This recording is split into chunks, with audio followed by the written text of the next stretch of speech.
Recording. Can't believe it's 2024. I was listening to somebody yesterday.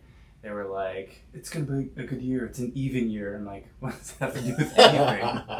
Even numbered years are the best. 2020 was... Wait. Wah, wah, wah, wah. 2022, not much better. Yeah. It's still stuck.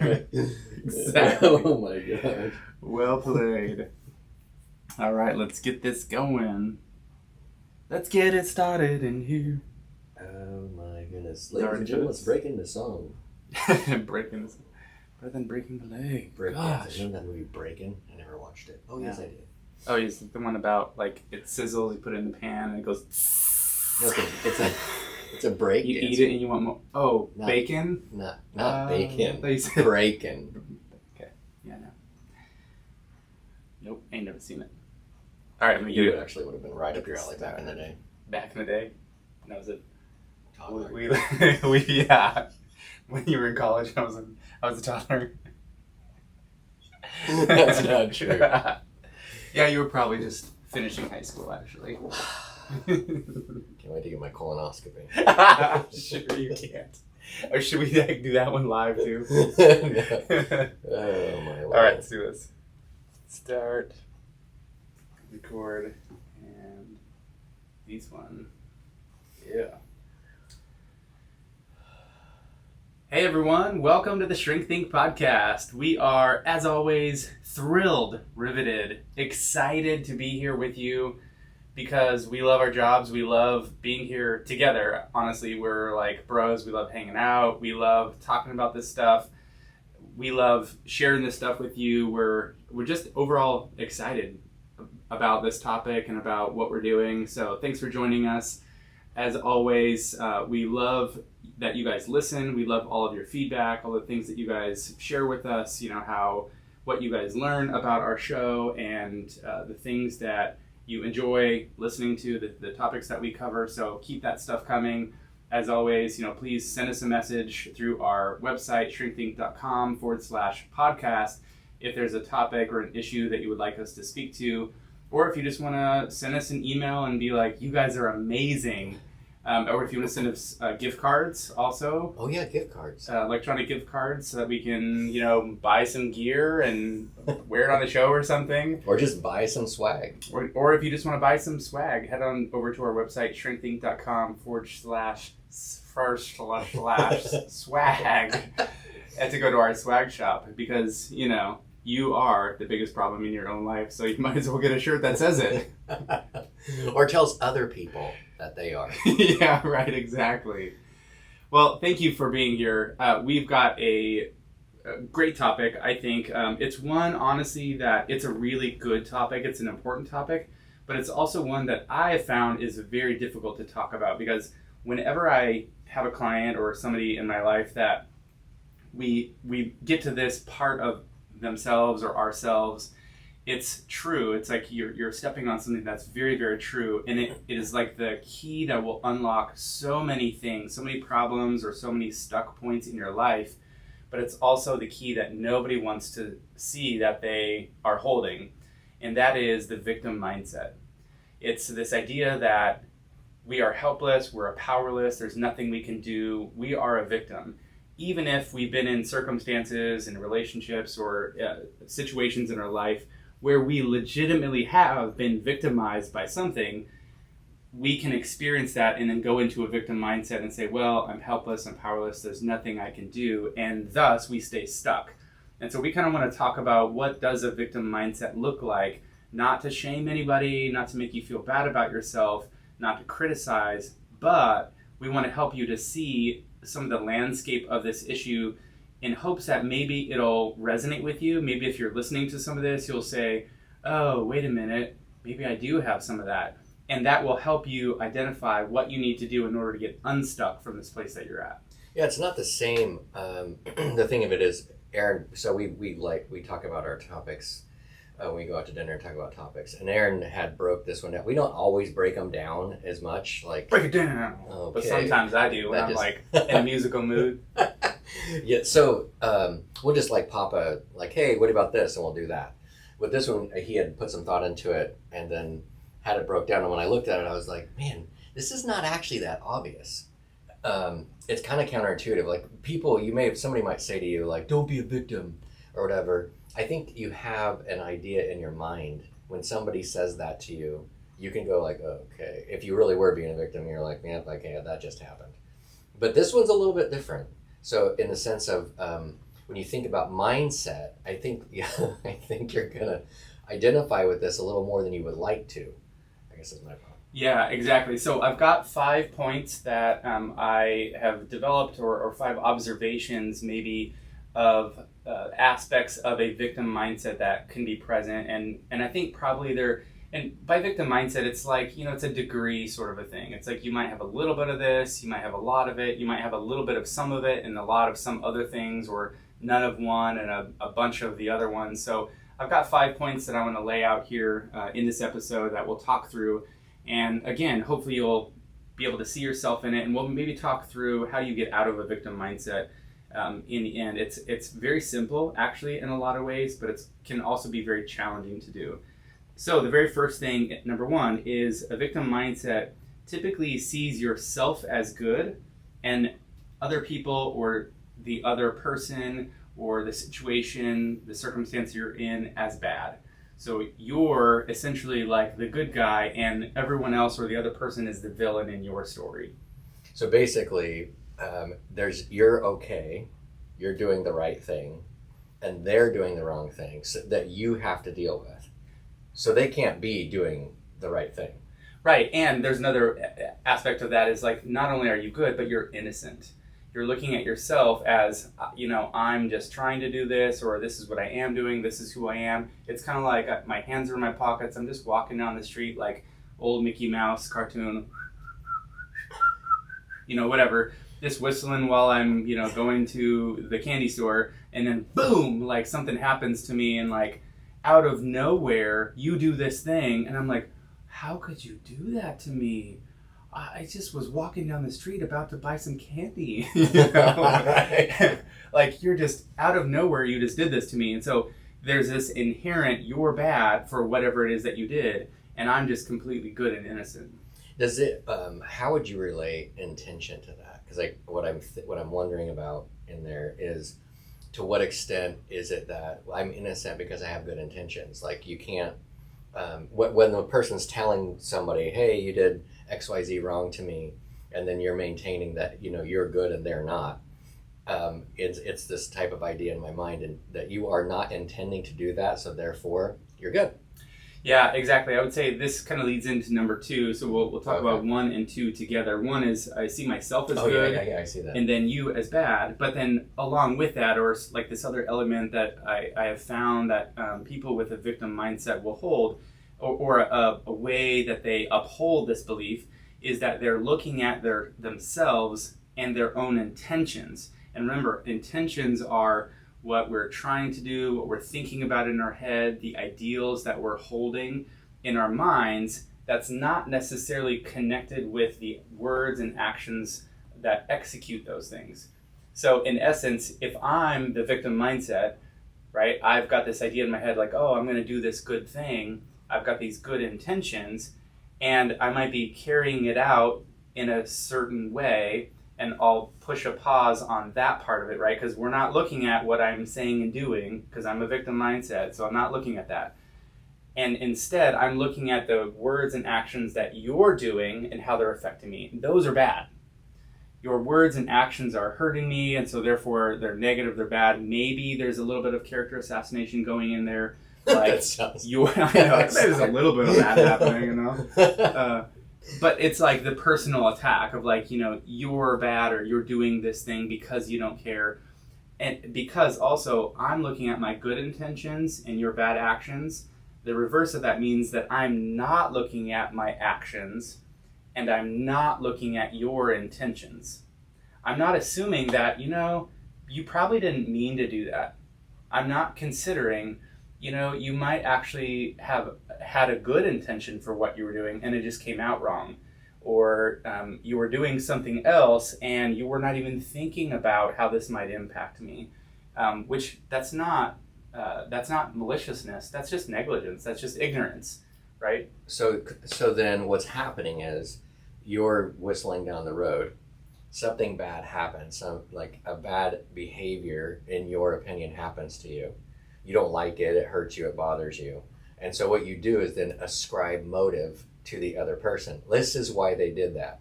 That's like, right. You just put a story together. Because exactly, because you can't see any other way of making sense of this to yourself. So the only conclusion is like, well, you must hate me.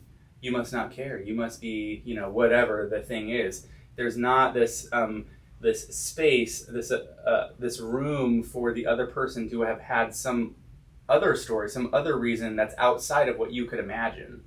So the assumption ultimately is really the problem in the first place. We've talked before in a different episode about fear kind of is always going to launch a story type of. I didn't say it. We didn't talk about it that way, but it's that idea of, I think when we get hurt, we don't want to be hurt. Right.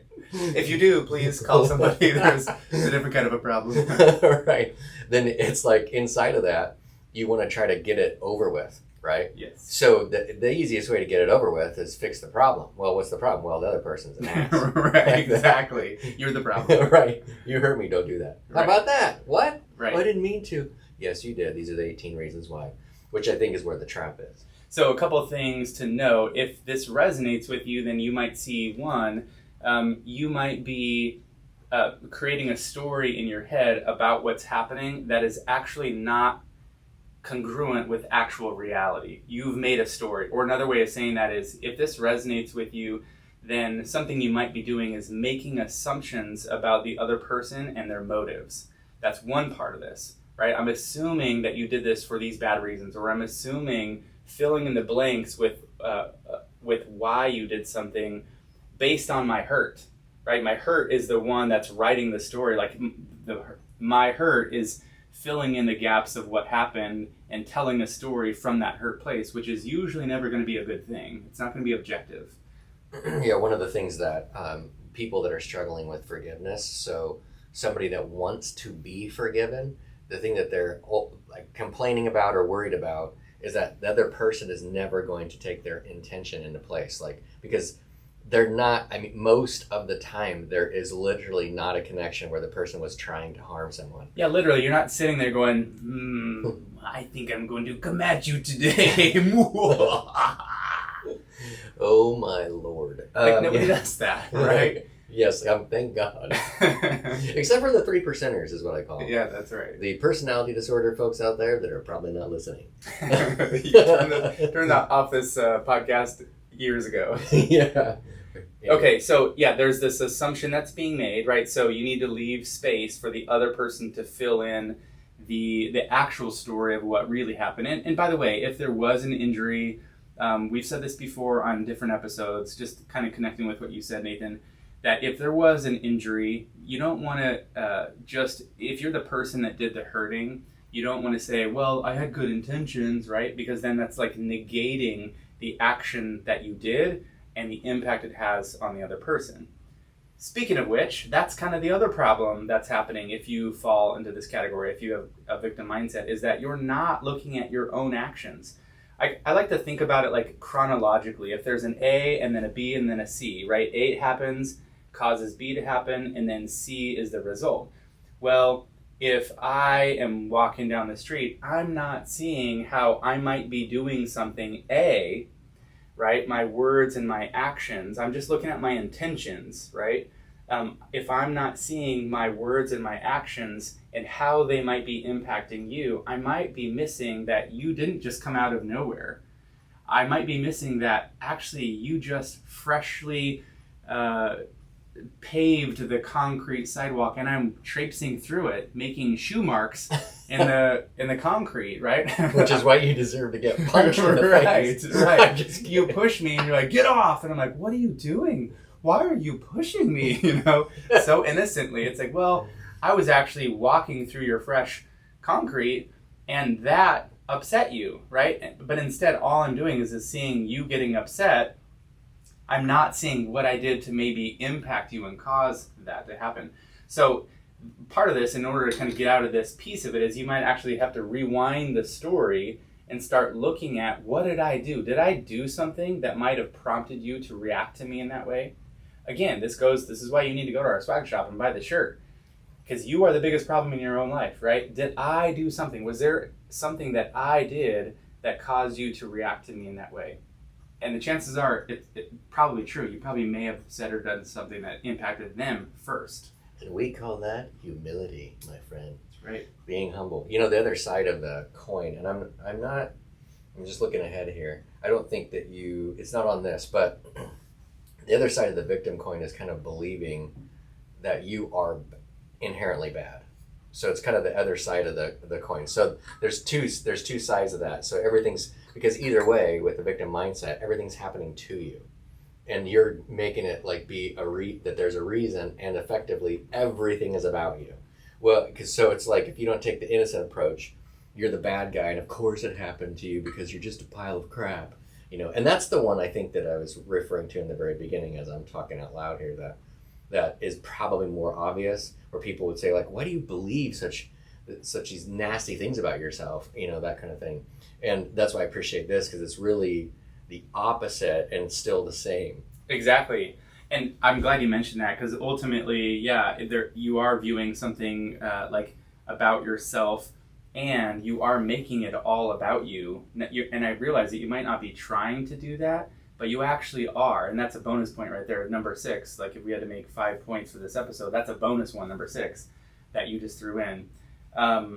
So let's keep going, because we've got 3 left here, and you can kind of see how they all sort of connect together. Mm-hmm. Number 3 is a victim mindset sees only from its own perspective, and it cannot see the other person's perspective. We kind of talked a little bit about that, but go ahead and say more. Yeah, but not just that it's seeing, my intentions and your actions, but it's also, it's a victim mindset has a hard time leaving its own perspective and considering the idea that you might have been coming from a completely different place.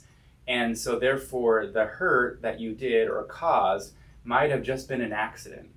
Oftentimes, people with the victim mindset have been hurt before, or have been hurt a lot. And one of the hardest things to do with hurt is to not have anyone to blame.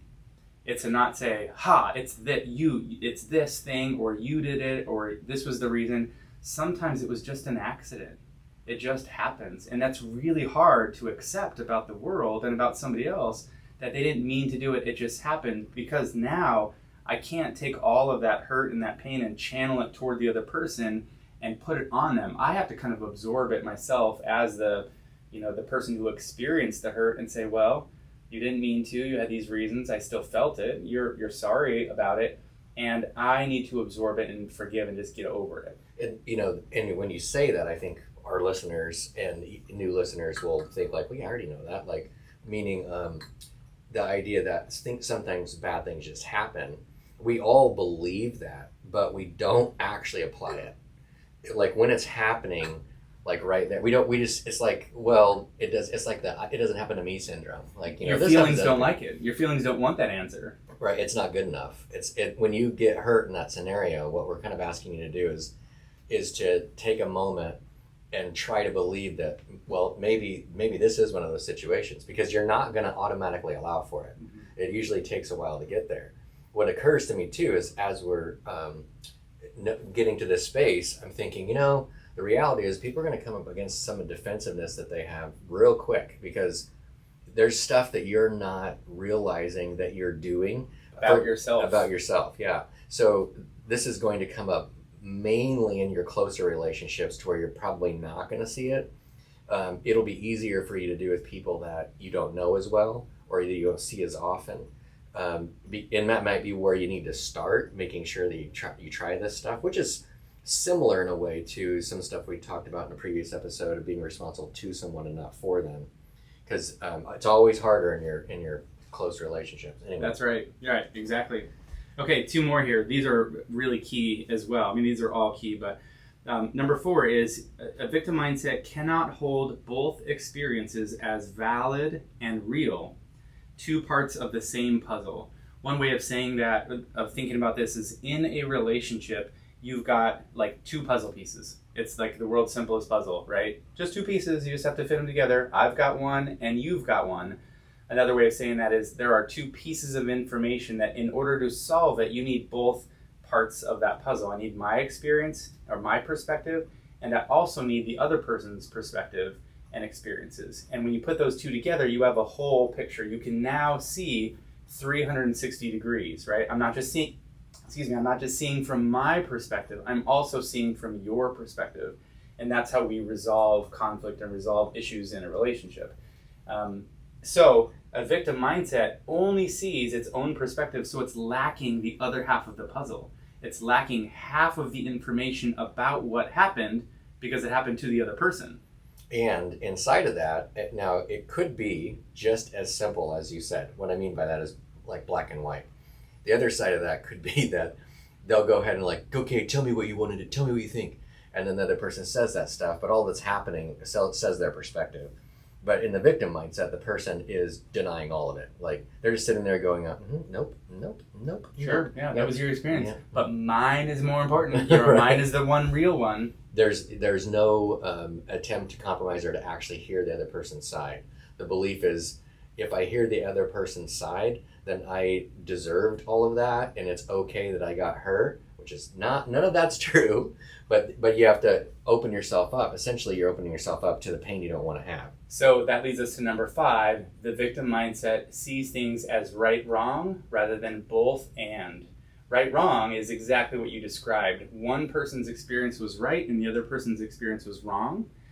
But the both and perspective is, okay, I had my perspective and I knew what I was thinking and feeling and doing, and you had a different one, and both are equally true. One is not more important than the other. One is not better than, less than, worse than, more important, less important than the other. They're equal. They fit and stand alongside each other. And that's difficult because they might seem like they're in contradiction. One person felt hurt. The other person had zero intention and motive or even awareness that they were hurting the other person. And yet the first person still felt hurt. Those two things are sitting in tension alongside each other, and they have to coexist. And where you get the healing and the forward movement is after you're honoring both sides. Because the natural question that will show up when both parties feel like they're understood, which we've done some stuff on validation before, would be, well, what do we do now? Like how are we going to move forward in a relationship? What's the compromise that's gonna happen? Yeah, and I'll end with this. What I'll usually say to people is that once you get that full perspective, you see both sides. It's like the solution kind of falls out of the sky. It just falls into your lap. It's kind of easy to see. But one more thing really quickly, just based off of what you said, when you get both perspectives and you can see both sides of things and allow them to sit alongside each other, something happens in you where you no longer see yourself the same way, but you see yourself in a different light through the other person's eyes, and you see the other person through their eyes, right? That changes you. And it has to change you. If you're going to come out of this and try to resolve things well, you have to change your perspective from your own to a completely different perspective. That doesn't mean you lose your perspective. It just means you take yours and you evolve it, you mature it, you add on to it so it becomes more mature and more complex. So, in closing up, the victim mindset sees self as good and others as bad. It focuses on good intentions, not actions, and your bad actions and not intentions. So the other person's sees only from its own perspective and cannot see others' perspective, cannot hold both experiences as valid and real. So basically we're talking about that, the two sides of the coin and the two puzzle pieces, and views things as right and wrong rather than both and. All right, folks, have a great day. And seed. I'd like to thank all the little people out there.